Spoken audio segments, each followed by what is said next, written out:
Oh, there we go. Hi guys, it's Adriana with Jack's mom in Austin, and I am behind the camera right now. I'm about to come around, but I am with Naya and Alexis. Naya is our boob lady that's here today to talk from Lactivist and Louboutins, and Birth360. Alexis is from Birth360. So I'm going to go ahead and have Alexis start talking about herself and introduce herself and let you know what she does while I come around. So go ahead, Alexis. There you go. Okay. There you go. Well, I am a doula, awesome doula at your cervix, but I'm also a therapist. So my business is based around supporting new parents, expecting and new parents, really trying to serve the link between our pregnancy and birth with our mental health. So I offer birth doula support, postpartum doula support, and I can also provide therapy. So That's your thing. That's me. I like your mug, by the way. It's an amazing mug. It doesn't have coffee in it. It doesn't. We're all drinking. Cheers. Drinking wine. Yes, cheers. We've got a Kathy Lee and Hoda thing going on. And this is a cool cup. This is Mommy's sippy cup, which I'm totally excited about. But anyway, so Naya, and what does Naya do? Naya's actually been my guest a couple times with this one. I'm like old hat at this. I know. It's fun though. I like it. It's like we're just chatting and hanging out. So I am a lactation educator and counselor. I will be sitting for the IBCLC, which is the big lactation consultant exam in a little less than 3 weeks, which is really scary to say. But I also blog at Lactivist and Louboutins, and I blog about breastfeeding, I blog about motherhood, and I blog about style, specifically breastfeeding friendly style. So it's a lot of clothes that are not necessarily nursing clothes, like nursing tops and dresses, but they're compatible with nursing in public or pumping if you're at work. So check me out. Yes, and I think that's awesome that you do that, because I don't always want to go pay, $60 for a nursing top that I'm not cheap, yeah. and you're gonna wear it for 6 months to a year. Exactly. And Yeah. that, yeah. So I definitely referenced her Instagram a lot too. I like checking out your Instagram for that. So. Yes. And I'll add links to all of this, guys, just if you are curious later on. And those of you watching, if you can let us know if you can hear us. I'm pretty sure you can hear us because we keep getting views. We keep getting people watching, so that's great. Thank you for watching. Also, if you think that this would benefit any of your friends on your Facebook feed, please share this video feed. Yes. That would be awesome, and it would help more people reach our message and know where to find resources, basically. Yes, and that's so important. That is why I do this. So I was telling Alexis earlier, I'm really excited about what she does. I love what you do, obviously. That's why I keep sharing you. But I wasn't really aware of everything Alexis does, and really just the resources out there for moms after having baby, and just all the stuff that we have to go through, all the hormones, all the emotions. And it's really cool knowing that there are people like Alexis that exist that can help us with that. Like, I'm just really excited about that. But we're going to go ahead and chat a little bit about both of them and how they can help new moms. Obviously, that's a really big topic for me right now because I am a new mom. I have Galen here who's 3 months, who I'm hoping makes it through this whole thing. He's asleep right now, so He's been out. sleeping the whole time. Yeah. So I'm hoping this I think lasts. she rubbed some of that. I know. I'm just kidding. I drank, breastfed, It's cool. Yeah, but so Alexis, I wanted to talk to you a little bit about, I guess, so after having a baby, a lot of you know, and some of you don't know, there's just a lot of, your hormones are nuts. Right now, for example, my hair is down because I'm losing tons of hair. I don't know if you guys can see it, but I have like bald spots, which I had with Jack, so I was prepared with that. Yeah. And I'm not like I don't care. Whatever. It is what it is. Go It grows back. Exactly. So, but I was like, It goes back to these baby hairs though. Yeah. Yes, Yeah. please. Like, I know. 3 years later, and I still have them. Yeah. I hate it though. I'm like, what is this? But it does grow back. But a lot, aside from having these physical things like the hair loss, your skin can get dry and stuff like that, just different things, there is the emotional aspect of it, and I know that you help with that. So what are signs, I guess, that as a mom, like, that I would need to maybe pay attention to, or any warnings or anything like that? What can you tell me about that? Well, I think I don't really know where to talk. Am I supposed to talk to the camera, or am I supposed to talk to you I guys? know. It doesn't matter. It doesn't matter. Me or the I feel camera. more comfortable chatting with y'all. Sure. But I think, like, first, it's, there's this idea in our culture that when you're having a baby, this is a joyful, like, exciting time, which it is. But it's also really hard. So like, even at its best, it's hard. It's a full-time job, and we're learning new things, and we're not going to be perfect, and so, and all of that comes with lots of emotion. So I think first, like every mother, it's normal in that transition to feel some sort of emotion up and down. Oh yeah, you know? for sure.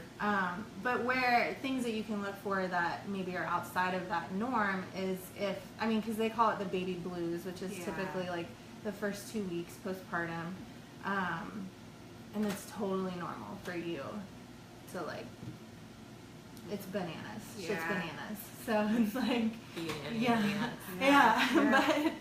but that's normal, you know. Yeah, you're adjusting to a human, a new human in your family dynamic. So totally.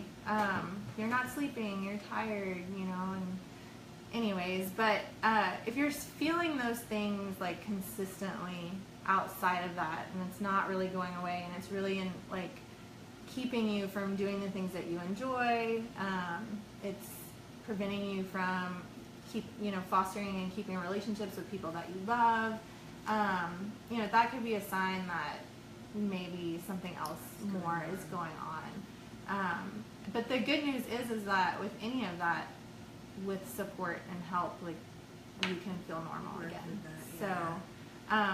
But it's, and I also wanted to say that it's not just postpartum, like women can experience this in pregnancy too. Yes. So, and so it's, I was saying this before we started, but it's the same symptoms. So if anyone has ever experienced anxiety or depression outside of having a child, it's the same symptoms. It's just in this stage of life. You're experiencing it in this stage of life. And there's just so many other things going on that are increasing your risk of feeling that. So you're sleep deprived. Like, it's hard to do anything sleep deprived. You may have not a very good support system, you know. If you have a history of and you've experienced anxiety and depression before, you're more likely to experience it in your pregnancy or postpartum. And so it's the same symptoms. So I didn't know, you had said do you want me to like say what some of those are? Yes, and I'll add to that, but yeah, totally. Okay. What are some typical symptoms, I guess, that we would? So like for depression, just intense feelings of sadness, not wanting to get out and do the things that you enjoy. You may have trouble sleeping. I mean, just the things that people think of when they think of depression. Like you're down, you're not yourself, you don't want to hang out with the people that you love, you don't want to do the things that you enjoy, and you just feel heavy, you know. And then with anxiety, there's a lot of like physiological symptoms. So you can be sweating a lot, your heart is racing, you're just on edge, again, not sleeping, you have trouble concentrating, and actually some of those symptoms actually overlap between both. Exactly. But then another big part of anxiety, especially in postpartum, is they call it intrusive thoughts. So like I experienced postpartum anxiety with my first, and I literally had, like, the intrusive thoughts were so vivid and intense and terrifying that it was very immobilizing for me.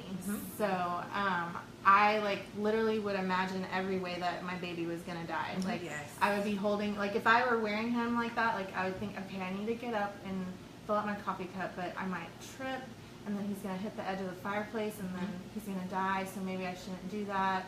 Or, you know, like trying to leave the house was like, forget it. Not bad. So it's like those intrusive thoughts a lot of times, and what's hard is that women don't want to talk about them having those thoughts because, like, is CPS gonna call me? Exactly. Like, you know, like what does this mean about me as a mom? And so a lot of times, and that was exactly what I did. Even me as a mental health professional, like I did not say a word. Like I didn't even tell my husband for a long time what I was thinking. You know, I just kind of thought it and felt it and didn't do anything. I sat on the couch. Yeah, no, I know it's debilitating. Like to a point. With Jack, I didn't know any of this, and that's ultimately why I started all this and I started researching. But it was the same with Jack, where everything I did, like I could literally picture him dying, and you wonder, like, what is wrong with me? No one tells you postpartum depression and anxiety. Like you always just hear the postpartum depression part, And I'm like, well, I'm not sad, so I must be fine. So I literally ignored it for a year, and it did go away. And then the second round, you know, having you guys as a resource and talking to you guys, I realized that was a thing. Like, that was legitimately postpartum anxiety. I shouldn't have been terrified that every day Jack was going to die, or that my husband, the dad, was going to die, or it's crazy the stuff you think, and it's just like, and it breeds more thoughts of just a snowball effect. It is. It's so intense. So I totally know what you're talking about there, and I highly recommend, guys, if you do have any of this, don't do what I did. I mean, I didn't know better. I really just thought, I'm not sad, must be fine. But yeah, talk to someone, find someone, because that can really, I mean, that can put a lot of stress on your relationship. I know that was really big for us too. Of course, we love each other dearly, but you're just so terrified of everything, and your partner's like, why are you so scared? You know? So I highly recommend, you know, talking to someone and find time to get sleep, like one night of just 5 hours of sleep. Make a bottle, pump, tell your significant other, look, I am sleeping tonight. You can watch them, because that's also so important. I think you're on. Definitely, that's something we should recommend. You might have something to contribute to this, but I also like to say that, because there's also all this stigma about medication. Yes. So, I mean, I personally tend to want to try more holistic things in my healing. That's just me personally, where I am, but for some people, that's not going to work. It's not enough. And especially for those women who have experienced out of motherhood, you've dealt with anxiety or depression, you've taken meds before, and those are what make you feel well. I feel like there's a lot of fear there too about, like, I'm not going to be able to breastfeed, I have to get off these meds, I can't be pregnant taking these meds. And there's a lot of fear, and I encourage everyone to, like, have a conversation with your care providers, with fostering a great support system for making sure that you're going to be well, because it's going to look different for every woman. And for some women, it is better, the benefits of staying on your medication well outweigh the risks, because if mom's well, then your family's going to be well. Exactly. Yes. So yeah, I just like to throw that out there. I mean, it's not just, there's all kinds of things that can be helpful. So therapy, medication, there's lots of exercise changes, tons of other holistic things that you can look into too. That can be helpful. But again, everybody's different, and everyone needs something different. You know. What was a little difficult for me following my second, I had postpartum depression with my first, but with my second, it was, well, probably had anxiety too with my first, looking back now. I had it way worse with my second, and it was all those intrusive thoughts. Like watching a movie with my husband after the kids would go to bed at night, I'd be like, oh, the baby isn't made a sound in an hour. I'm gonna go check and see if he's still breathing. I would literally put my hand on his chest. Okay, he's all right. And then again, leaving the house, that was, it barely happened. It was really hard to get out of the house. But I went the holistic route. I found a therapist, an awesome therapist here in Austin. Went the holistic route, tried to do a whole bunch of things to help, and they did. They helped a lot. So I didn't have to go to medication, but I completely agree with you there. There's a number of medications that are approved for breastfeeding. I don't want to say they're breastfeeding safe, they're just breastfeeding compatible. And it would be really important. It's a good idea for you to talk with your care provider.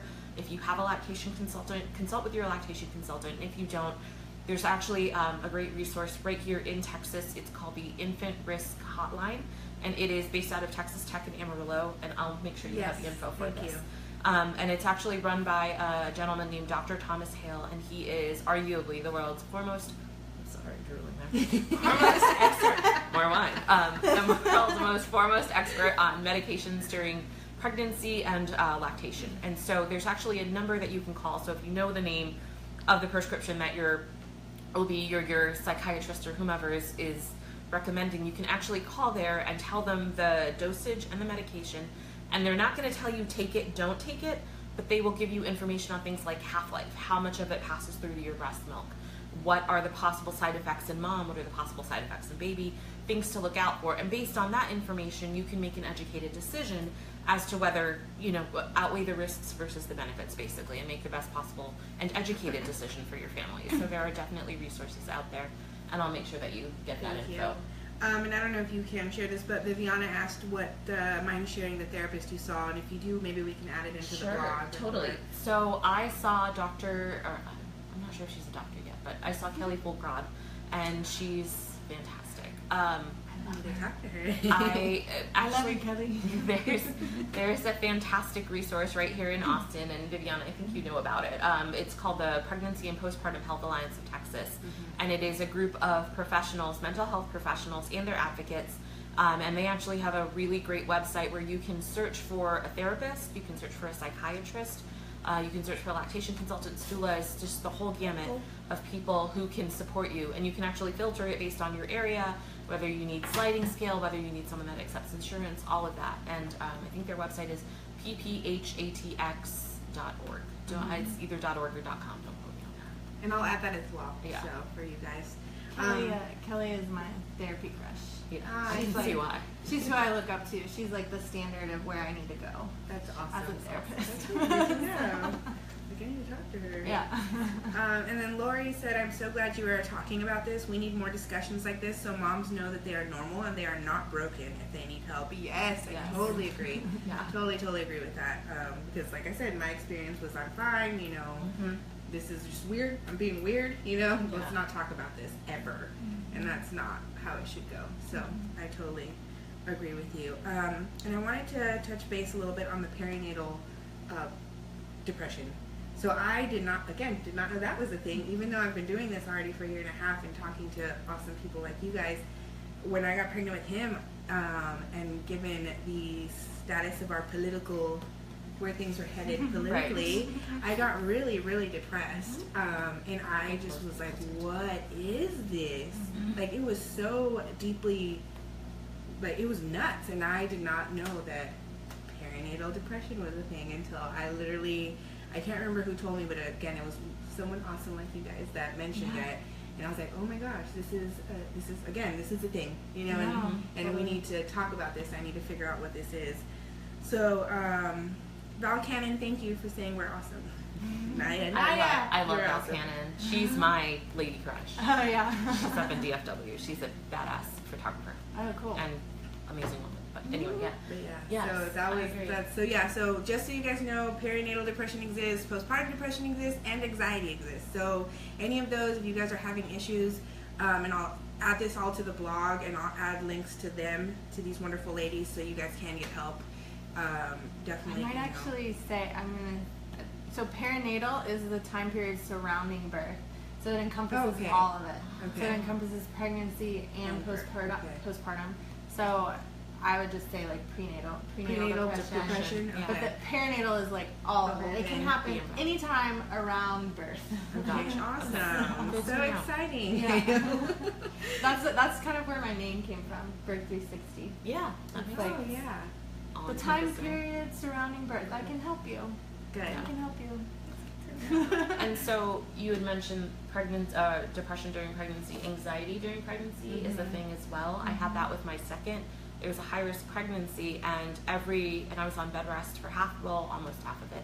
And so for every like ping and pang and cramp, I'm like, oh my gosh, I'm going into labor early. I'm only 20 whatever weeks. This is going to be, really scary and all of that. And I think that just kind of, that effect, it never really healed. And so I had a fantastic birth. I had a great healthy baby, full-term baby, but the core issues were still there and never really resolved. So they kind of peaked again when we experienced hard times, or I started to experience hard times postpartum with, we moved to Austin when the baby was only a couple months old. I lost my whole support system. I had to start all over again. And so that was really tough for me. And so I think that brought all of those feelings back up to the surface. And it's almost like I went into this primal fight or flight system where I had to either stay and deal with the consequences or run away and not deal with them. And I chose to run away most of the time. And by running away, I don't mean actually leaving my house. I couldn't do that. That was impossible. But just avoiding them altogether. Can I talk about this for 1 second? Yeah. Yes, go for it. That's very related to that. So I like to tell moms like kind of the biology behind it because it makes us feel more normal. Like it's outside of our control. So I went to this training last night, and a psychologist spoke about brain bits, better your brain for work and play. But she totally talked about how the brain is set up. So you can use your hand to. So if this is my hand's gonna be our brain. Okay. So this, your thumb here is the center of the brain, the downstairs part of the brain, the amygdala, which is the emotional core. So this is where all of our emotion and craziness is. And then this part, if you close it, is the top part of our brain, and this is where like the rational part of you is. It's where you're thinking, and all your skills live there, and like you're able to function. Yeah, this is the functioning part of your brain. So what you just described is exactly what happens whenever, so someone with anxiety, a lot of times they are dealing with what we call the stress response. So hormones are to blame for everything. Something triggers you, some threat, you've been threatened by something in your environment and it's triggered you, and literally your brain just it flips open. So like the kind of those terms of like, I slipped my lid, I'm losing my mind. It's a physical process in your body. Your brain is literally flipping up. This part of your brain that is rational and helps you function, it's no longer working. And the only part of your brain working is that emotional core of your brain, and you're just like, ah. And that's what happens is you either, that's the fight or flight. Tongue twister, yes. You're either going to do one of those things. Right. So you're either going to run, you're either going to fight and like scream and yell and attack. So I deal with a lot of rage with my anxiety. So that's what I fight. When I'm dealing with things, I'm fighting. And then the other one is freeze. So, or you do nothing. Okay. Yeah. So, anyways, I loved that she brought that up, and she was relating it more to our self-care and how like self-care is like this big scary word for us. Like, oh my God, I have to like spend money and carve out like 2 hours and get a massage, and that's not really what self-care necessarily is, and we need to think about it in smaller chunks. And like literally recharging like a battery to like fill ourselves back up so that we can come out of this, because when that happens, you can come back down, you can bring that top brain back down and be good again. But when you're sleep deprived, when you have all these tiny humans demanding you constantly and over touching you, like it just makes it so much harder to get in the space to be able to do that.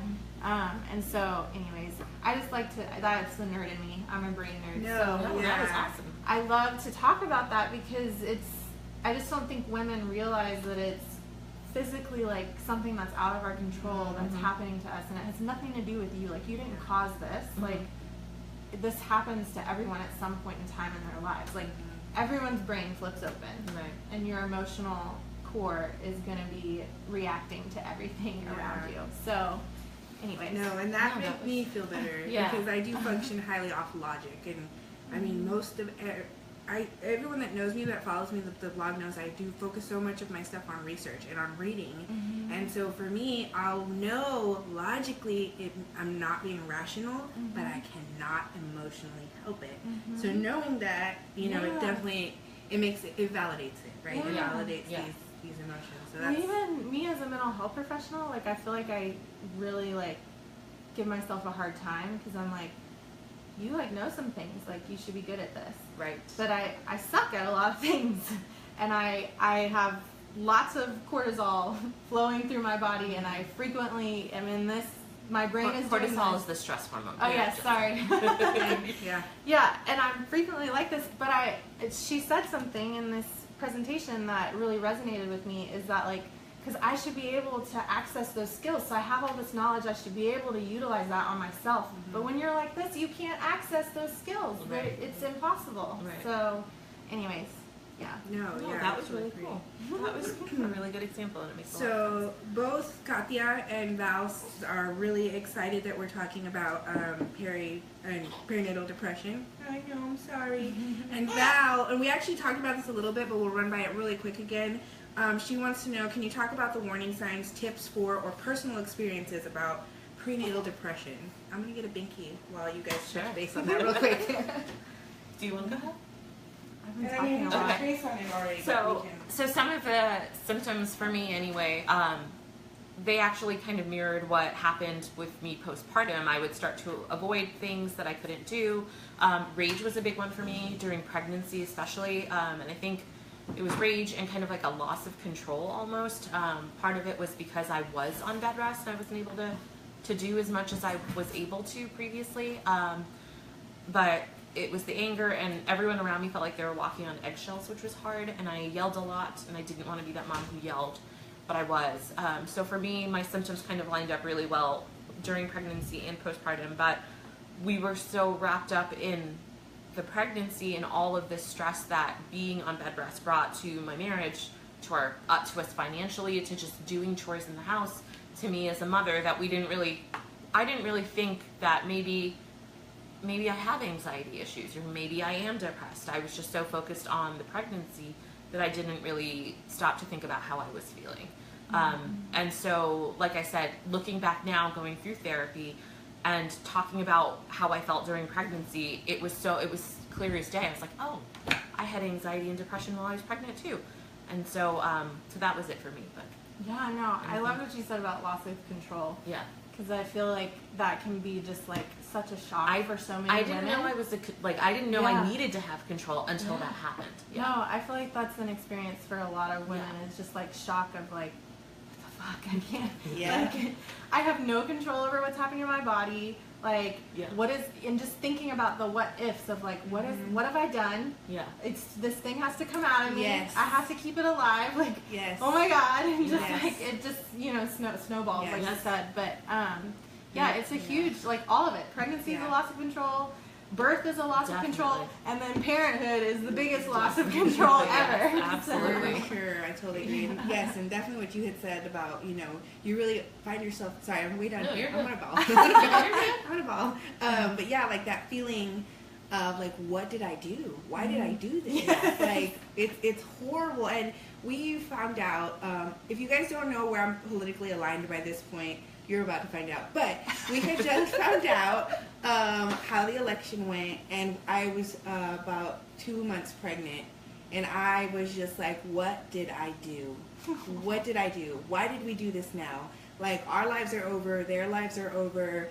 The guilt was tremendous, and pretty much up until after Christmas, I just shut down emotionally. Like, that guilt, that horrible, I think I'm going to go ahead and honestly say that's probably the most depressed I've ever been my whole life.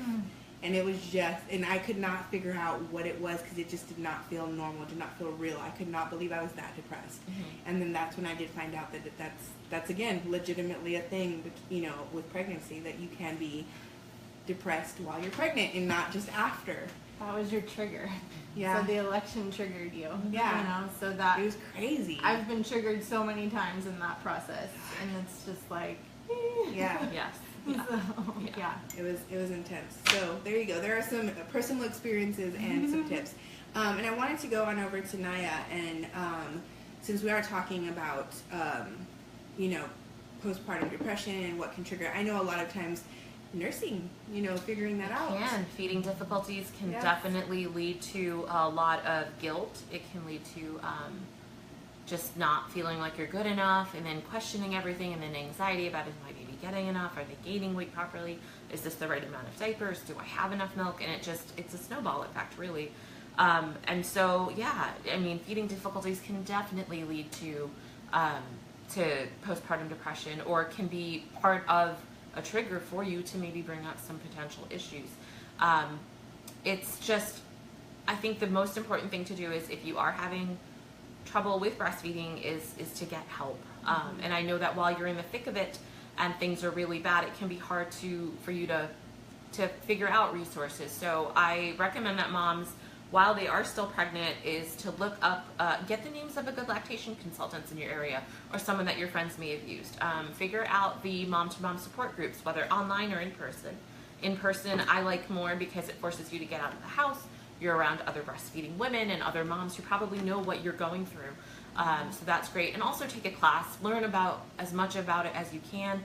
So if things do start to go south, or if things get kind of dicey, you know what to look for, and you know where to get help. So I think preparation and education is really the key there. I call that the postpartum plan. It's like, I stress it with all my clients.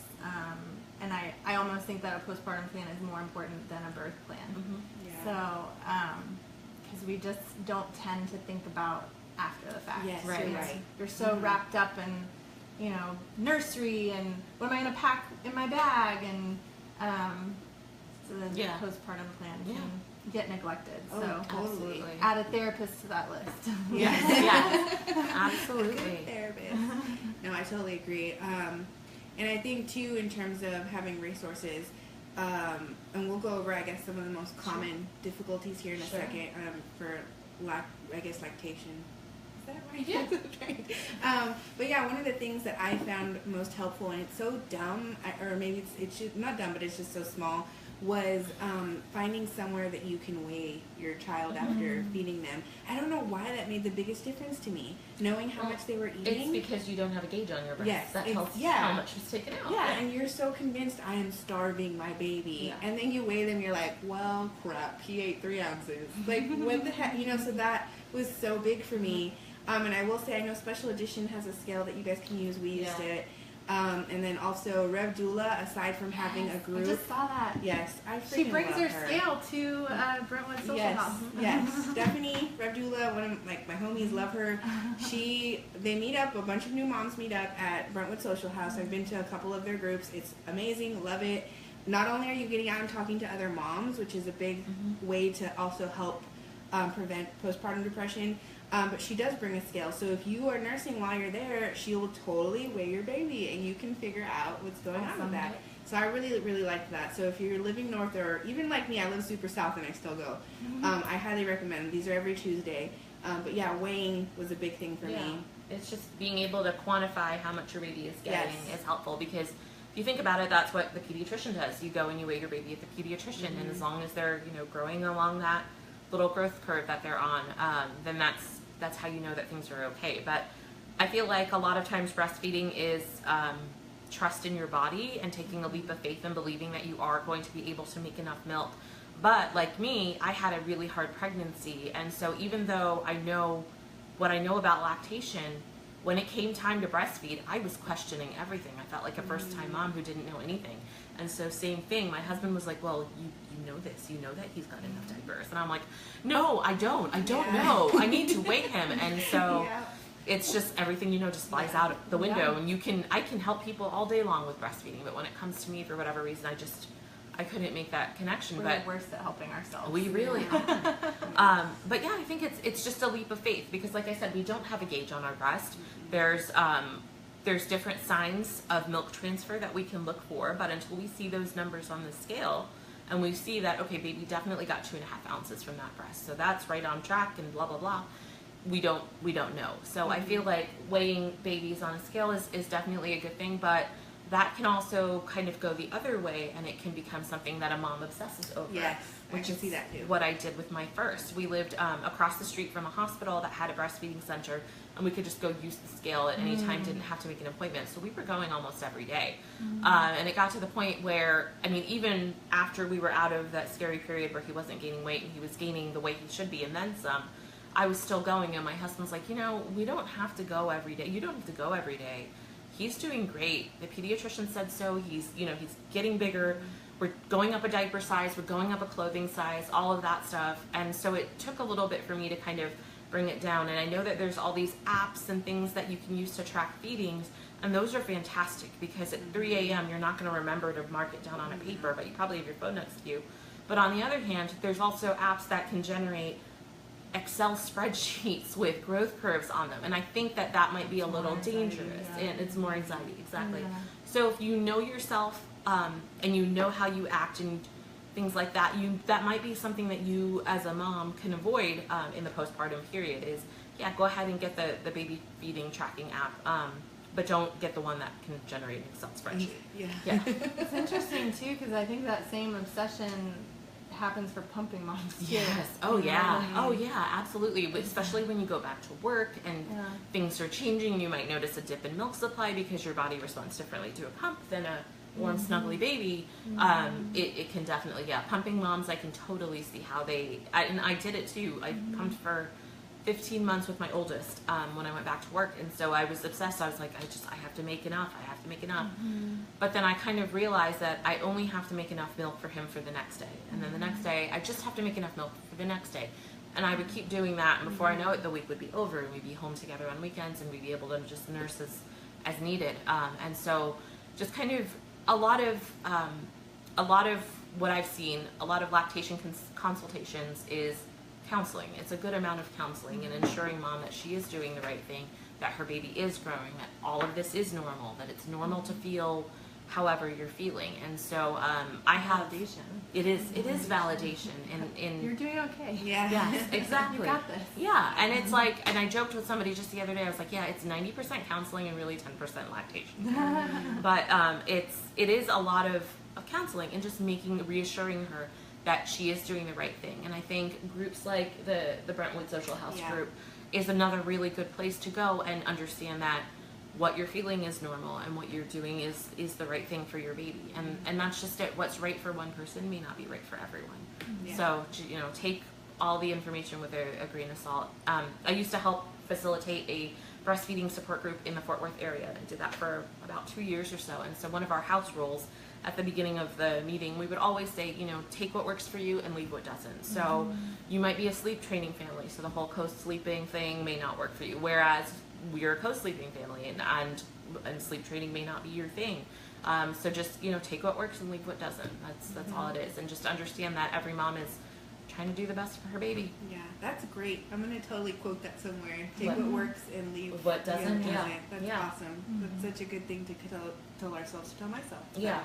That's awesome. That's great. So aside from obviously, wondering if your baby is eating enough, what do you think are probably some other really challenging first time, like in the beginning? Sure. I hear a lot about sore nipples. Oh, yeah. And in my opinion, some soreness is normal. This is a new sensation for a part of your body that doesn't get a lot of action. And I didn't mean it like that. I just realized what it said. Maybe it does. Maybe I don't know. who knows, right? But it's a new sensation for your body. And if you think about it, a newborn nurses between 8 and 10 times per day. And it can be for up to 45 minutes during the first few weeks, just because they are so small. And sometimes they snooze at the breast. And sometimes they wake up. So that is a lot of sensation on your nipples. So some soreness is normal. What you don't want cracked nipples. You don't want bleeding nipples. You don't want nipples that change in shape or color. You don't want nipples or areola that are bruised. Some tenderness, again, is normal. But if you feel like something is wrong, then I'm a big firm believer in going with your gut. Reach out, get someone who knows what they're doing to evaluate you and baby, make sure transfer is going well, make sure your latch is okay and that you're not in pain. You shouldn't have to be white knuckling it through a feeding. I told you this before, but I was told by so many people. Yes. Because I experienced lots of pain both times, and I didn't have cracked or bleeding nipples. It just hurt. Like sometimes they would latch on, and I literally would like scream like ah. Right. And apparently there's something out there that redheads feel more pain. Oh, And yeah. I've heard I always this ask from that every several time you've people. been on the Yeah. Oh, it is you, yeah. I haven't found that study yet, so if anybody has the study, please post it in the comments, because I really want to read this. And I've heard this from a number of people, and someone even told me at some point that there was a study that confirmed this. So I don't know. I haven't been able to read it, but I mean that's true. Pain is so subjective. What's painful for me may not be painful for someone else, and so I mean. Again, some soreness, especially during that initial period, I feel like it's probably pretty normal. You shouldn't be bleeding. You shouldn't be crying. The soreness should go away after maybe like 10-15 seconds. It shouldn't be throughout It was just like the initial latch, and then it would go away. But that was every single time. I would dread okay, we're about to do this. Yeah. So anyways, I don't know. It eventually went after it was a while. Like 5-6 months. Wow. Mine was 6 months before the pain just went away. But we're just like, oh, you just have pain. Sorry. Yeah. Fuck you. I know. Someone told me. Sorry. I don't know if Facebook edits that, but yeah, I don't know. Someone told me that that's not normal, and I was like, well, my normal, because I mean, Right. I saw a lactation consultant. I saw, and Yeah. no one could tell me why it hurt so much for that whole first 6 Normal months. is just a setting on the Yeah. dryer. That's it. There's I love such a that. wide variation. That's a meme. I still live. I love it. But there's just such a wide variation of what is normal with breastfeeding, from everything from breastfeeding poop to baby behavior. I can't tell you how many poop questions I've gotten, and the kind of like text messages I've gotten from friends with babies. They're like, "Is this normal baby poop?" And I'm like, "Yeah, it's normal. Mustardy and seedy, and yeah, that's pretty normal." But it's funny. There's such a wide range of normal, and I think it's really important to remember that what is your normal may not be my normal. And so it's really a good idea to consult with someone who has had the education and the training to provide you with the most up-to-date and correct information, for sure. I totally agree. Those of you watching, if you guys have any other questions, I know we've gotten some questions. Rachel mentioned something, and I think she actually might be interjecting on something we may have said. She wrote, meaning I'm still nursing, but cutting back on pumped milk. So I'm not sure what that is. So Rachel, if you could maybe, if that was a question, maybe submit it again, and we'll try and get that answered for you. And thank you for those of you that have been watching this entire time, because we've had quite a few people watching the whole time, which is awesome. Thank you for that. And anything we do talk about, any links or anyone we mention, I will be adding this to the blog post, so that way you guys can have an easier reference to click on. So you won't have to go through the entire video looking for this information. So Yeah. But yeah, so we've got, weighing baby and making sure they're getting fed enough, and then painful nipples. Painful nipples, for sure. Yeah. Is there anything else you can think of? Questioning supply is something that we see a lot. Yeah. It's important to remember that babies go through growth spurts several times during the first 6 to 8 weeks of life. So it feels like, I tell moms honestly that the first 6 weeks is like one long growth spurt. That baby is just going to be at the breast, and that's just going to be the way it is. Just hunker down, get yourself a big mug of ice cold water and something good to watch on Netflix. But Yes. And your cell phone charger. and your cell phone charger, that's right. And so, the growth spurts are pretty normal, but baby just starts to act differently. They can be really fussy. Some babies sleep a lot, other babies refuse to sleep. They want to be on mom all the time. And if you think about it, you as the mother are their home. You are all that they've known for 40-ish weeks. So of course they're going to want to come to you for comfort. And so it's times like that where baby wearing, like what Adriana is doing, is very, very helpful. So you can go about your life and do things. Even though bouncing on the ball mimics Yes. the movement. Yeah. In utero, totally. I've got it down, guys. Do what she's doing. So that can help. And that actually brings me to another point.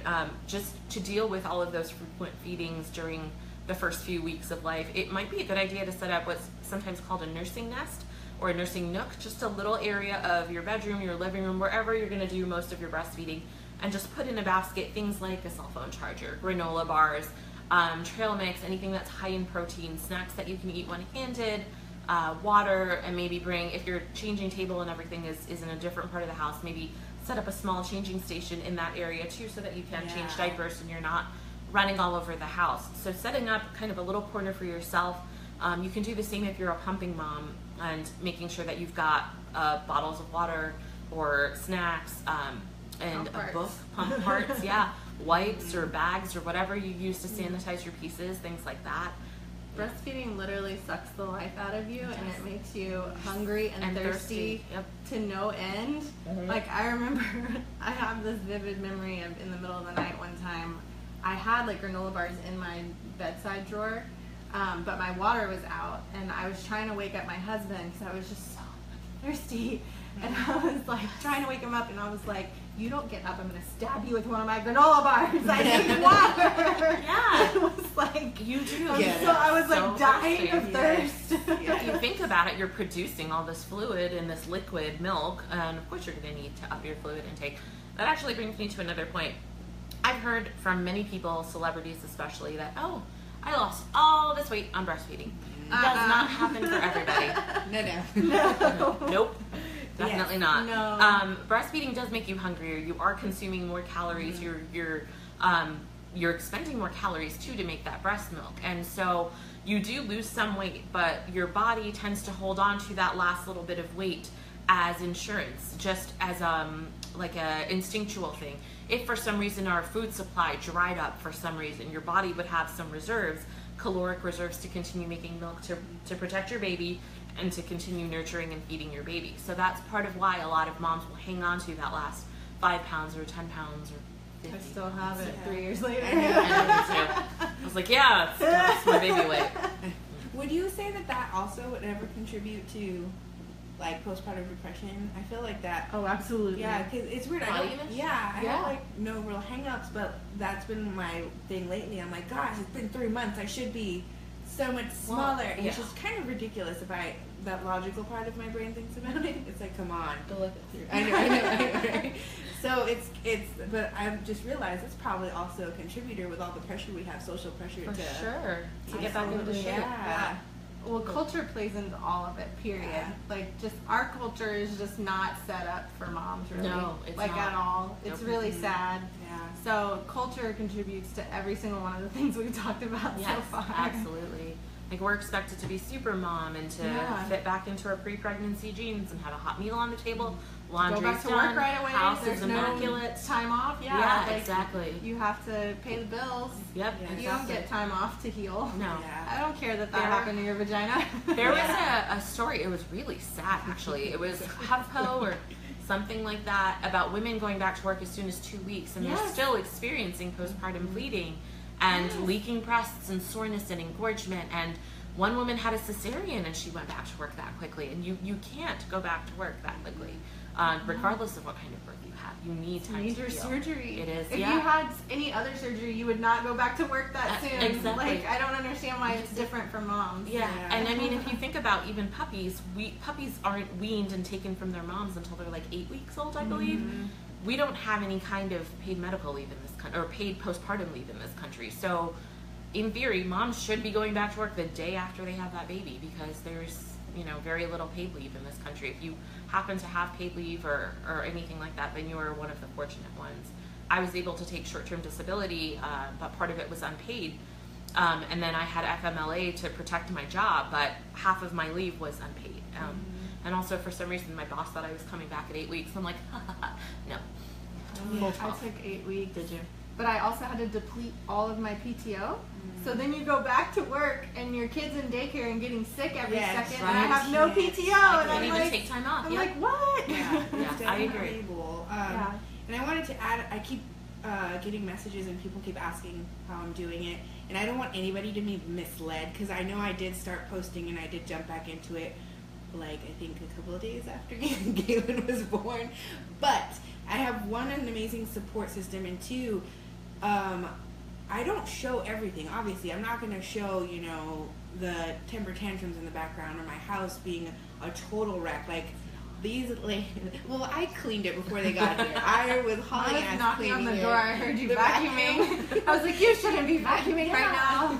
But it's so I just want people to know, because I keep getting that question, and I do feel bad, because I don't want anyone to think like, this is what you all should be doing too, because that's definitely not it. Like, there are days where I am struggling, and you guys are awesome. They brought food, which is great and perfect, because we had not eaten yet, so this is like a perfect opportunity. So there are little things like that. I have great resources, I have great friends, I have a great husband that can help often. So that's how I'm doing it. It's not anything that's expected or should be expected of anyone. And if anything, I am upset with myself for not taking longer to, to just touch base with myself and with Galen, and just realize, we're a family of 4 now, and we do need some time. We do need some time to just. I have not done that, so don't do that. But I just want to say, it's this. I'm doing it because I have to, because I want to help other people. But you guys aren't seeing the behind the scenes, obviously. Yeah. So I wanted to mention that. And I think that's something worth talking about. Like, we're scrolling through our Facebook feed and our Instagram feed and whatever, and we're seeing these beautifully curated photos and these beautifully dressed kids and immaculately done mom, and that's not how it is. I have actual pants on today because I knew I was leaving the house. Otherwise, I'm just in yoga pants or leggings, or just. I'm in yoga pants. Yeah. They look really comfy. I wish I had just thrown on my leggings, honestly. I was like, oh, these are tight. Yeah. It'll work. It's fine. I was like, well, in my head, I'm like, oh, we just washed them, so I have to break them back in. But I did put on makeup, which is not my norm. Yes. So So I put on makeup for y'all. I think that might be a good segue into talking a little bit about self-care. Yes, do you think? let's do that. Yes, definitely. So, something that you had said earlier really resonated with me because I wrote a blog post on self-care while I was in the throes of postpartum depression, and my therapist had recommended that we focus on me doing something for me, and something that she said was self-care doesn't have to be monumental, it can be incremental. Mm-hmm. And so it doesn't always have to look like, I see why she's your crush, by the way. Yes. It doesn't have to look like a day at the spa. It doesn't have to be a massage or a pedicure or leaving the house. It can even be like 15 minutes at the end of the day journaling or praying or meditating or whatever you do to just kind of center yourself and spend some time on yourself. For me, self-care looks like taking 5 minutes to put makeup on because I'm taking care of myself before I'm able to go out and take care of other people. So I know that a lot of people are like, oh, why are, makeup for women, women shouldn't have to wear makeup, societal standards, blah, blah, blah. I get that, but for me, it's not about that at all. I don't wear makeup for other people. I wear it for me, and it makes me feel good. It makes me feel confident and put together, and if, it's not hurting anybody, then why can't I do it? So, exactly. Yeah, totally. And she talked about that in that thing last night. So she talked about 30. You need to think about it in those increments. Is that what she said? What did she say? Incremental, yeah. Incremental, yeah. So 30 to 60 second fill-ups. Oh, so what are those? So pause, like just as simple as stopping what you're doing and just pause, like 30, 60 seconds. We can do that, right? Check in, so notice what you're feeling in your body. Yeah, your posture, things like that. Admit, say out loud, I don't really feel good right now. I'm really anxious right now. Yeah. Like just saying it out loud is enough sometimes to like help you keep going, breathe, drink water, ground yourself, step outside. Like if you're in, like literally just step out on the back porch just for a minute, let the sun touch your face, Then the 10-minute to 30-minute fill-ups. Call a friend, have a cup of tea, take a walk, eat, feed yourself. I'm working on it. Yeah, play music. That can be a tough one. And then the 60 minutes or more are the big. I think the 60 minutes or more is what most people think of when they think of self-care. Like they have to do one of these things. Yeah. Right. But we forget about those smaller things. Yeah, absolutely. So I loved her. That was fantastic. And I like that she has ideas in there too. Yeah. Even the 30 and 60 seconds. I guess I should credit her. This is Michelle Natinsky. She's a psychologist here. Awesome. Yeah. We'll add that. Yeah. And I'll add that list because that's so important. Yeah. And I wanted to add with, the 30 seconds, 60 seconds, even if you are with your kids, that's a really big one for me because I hear a lot, you guys know I do a lot of research and I read a lot about parenting books and whatever. Or parenting, I guess, peaceful parenting. And I think for some parents, it's like, I can't, when I'm with my kids, with my kids, and I just can't have that space or that time, you can. And I say this, having tried it, having done it, with Jack, and I'm sure you guys have done it, but literally I flat out tell Jack, if I'm at my end, it's better for me to tell him, hold on, I need 1 second. I know he's 3, but he still understands, hold on. Yeah. Because mommy's going to be a better person if you give me these 30 seconds than, if I don't and I reach, that kettle boils over and I snap at you. Yeah. So, exactly. Yeah, exactly. So that's a really big one for me. Your child. I don't care. Even at 1, I used to look at Jack and be like, hold on. Like you can tell them that. They can understand that 30 seconds of space and time. Sometimes it's just making sure that they're safe and not going to hurt themselves, and then going into another room and closing the door and just taking a minute to yourself before you can come back out. And I've done that a lot, especially every day. I'm like, all right, here's the TV, here's Netflix. Mom's gonna go into her room for 5 minutes, and then I come back out and I'm able to function again, and I don't yell and I don't scream, and it helps for sure. Yeah, and that was something I did not learn with Jack as a baby that I definitely use now is that baby crying that you're thinking I cannot put down because he's crying. Yes, you can. 2 minutes of crying is okay. That is not going to kill baby. I promise. Because I think a lot of times we think, no, like this baby needs me, something's wrong. And yes, while that instinct might be very accurate, 2 minutes of putting them down and making sure you're okay first is going to make you the best mom and the most effective at making sure that they're okay and that you're solving that problem. Well, you're not going to be able to attend to their needs Exactly. if you're here because the crying is just like, Yes. you can't access the skills to attend to their needs because you're also where they're at. You're just like, I can't do this. Yeah. So you have to take that just to be able to function. Yes, I totally agree. And that was something I've definitely learned the second time around. You know, put them down. It's okay. You're not gonna die from a 2-minute cry. It's cool. So yeah. I guess we should, since we've been talking for an hour, we might. Oh wow! Yeah. That was fast. We might want to wrap this up. Okay. But we did want to talk about and mention that you guys should definitely vote for us. We've all been selected as finalists for the right. I know. Cheers, ladies. Cheers. For the Austin Birth Awards, there is a pinned link at the very top of my Facebook page, and I'm sure we all have it all over our blogs and everything. But you guys should definitely vote for us. So you were. I'm in the best, 2 categories: best birth doula and best postpartum doula. Yes, and that's Birth360. So definitely go Birth360, vote if you haven't voted. And we are actually lucky enough to be in the same category. In the same category. We don't care. Vote for one of us. Yeah, so we do not care. And who told me this? Rachel from what is it? What's her fit? Stroller Stroller Strides? Strides. Yeah, Yes, I love her. I know. She was awesome. She's like, I have a husband. He can vote for the other one. I was like, that's amazing. I love that you thought of that. She was nominated too. Yes, and she was nominated as well. Yes, thank you. She was also Postpartum nominated. fitness program. Stroller Strides, vote for Rachel too. But vote for any one of us, all of us, whatever, however you guys want to do it. We would definitely love that vote. I feel like I look crazy bouncing. You've got a baby show too. I mean, you're fine now. But definitely vote for us. And I think that's it. I'll make sure to add all of this to the blog post. I'll have that out hopefully by Friday. No promises, guys.